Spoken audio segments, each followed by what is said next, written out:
स्थापना दिवस के रूप में अपना मना रहे हैं, तो क्या कहना चाहेंगे जो समस्याएं हैं उनकी निदान करने के लिए सामने आ जाओ।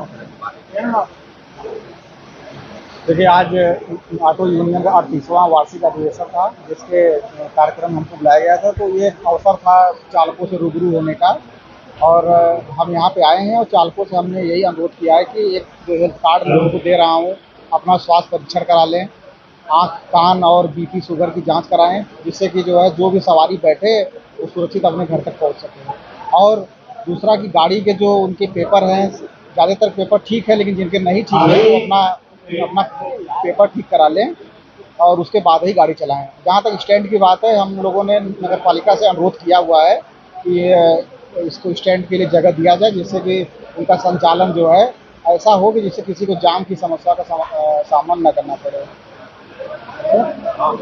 अधिवेशन हमारा 38वां अधिवेशन है। वैसे तो हम हर साल करते रहते हैं, लेकिन इस बार हमारे मुख्य अतिथि के रूप में सरकार की तरफ से आरटीओ महोदय यहाँ पर पधारे। हम इनका स्वागत करते हैं और कई लोग हैं, हमारे शिक्षाविद हैं, पंडित कृष्ण मोहन जी हैं, हमारे राजेश जी हैं। लेकिन जो प्रश्न है, अहम प्रश्न है ऑटो रिक्शा चालकों, ई रिक्शा चालकों के लिए स्टैंड का, वह आजमगढ़ में स्टैंड अभी तक नहीं मिल पाया। लगातार 38-40 साल से लड़ाई चल रही है। समस्या तो इस बात की तब होती है कि स्टैंड नहीं रहता है, इसके बाद भी गाड़ी सड़क पर चलती है और इनके चालान होते हैं। तो जब चालान होते तो ये कहा जाता है, चालान होते तो कहा जाता है कि साहब ये नो पार्किंग खड़े थे। मैं तो यह पूछना चाहता हूँ कि इनकी पार्किंग कहाँ है? अगर नो पार्किंग आप चालान करते हैं तो आपकी पार्किंग कहाँ, पहली बात। दूसरी चीज, जहां तक ऑटो चालकों से टैक्स लेने का प्रश्न है, तो टैक्स तो आप ले लेते हैं 15-16 साल का, आप परमिट नहीं दे रहे थे, लेकिन वो सरकार ने एक लंबे अरसे से इस लड़ाई को माना और माननीय सुप्रीम कोर्ट और सभी लोगों ने, सरकार के लोगों ने इस बात को स्वीकार किया।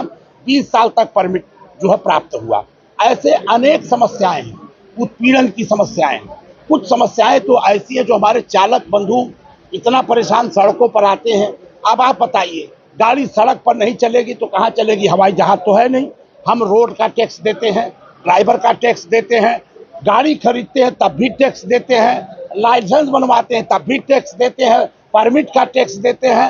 अर्थात हम 7-8 प्रकार के टैक्स देने के बाद भी अगर हमारे पैसे से ये सड़क बनाई जाती है, हमारे पैसे से लोगों की तनख्वाह दी जाती है, हमारे पैसे से लोगों की व्यवस्था दी जाती है, तो हम सड़क पर गाड़ी नहीं चलाएंगे तो कहाँ चलाएंगे? सरकार के लोग आपके साथ हैं, क्या उसकी कोई सहमति बन रही है? सरकार के लोग साथ, देखिए प्रश्न इस बात का है कि यह तो एक अधिवेशन है और अधिवेशन में हम अपनी बात रखते हैं, हमारी बात को वो सुनेंगे और आगे तक पहुंचाएंगे।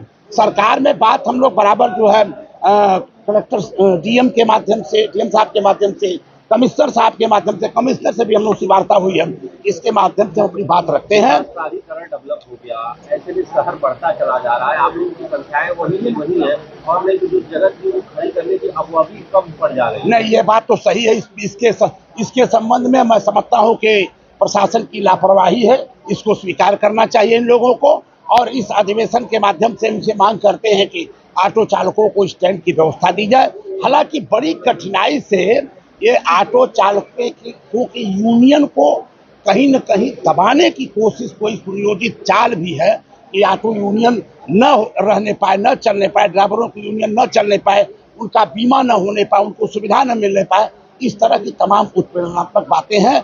लेकिन इसके बावजूद भी जो बहुत सी बातें हम आपको कह नहीं सकते, लेकिन वो कष्ट आप भी समझते हैं। आप लोग भी समझिए कि जो लोग बेरोजगार हैं, पढ़ लिख करके लोग रोजी रोटी सरकार दे नहीं पा रही है, तो सरकार भी सकारात्मक पहलू भी है जो समाज के चालकों के। सकारात्मक पहलू का प्रश्न जहां तक आपने किया, उसमें तो यही है कि हम इनसे वार्ता करें और वार्ता करने के बाद इसका जो हल निकालें।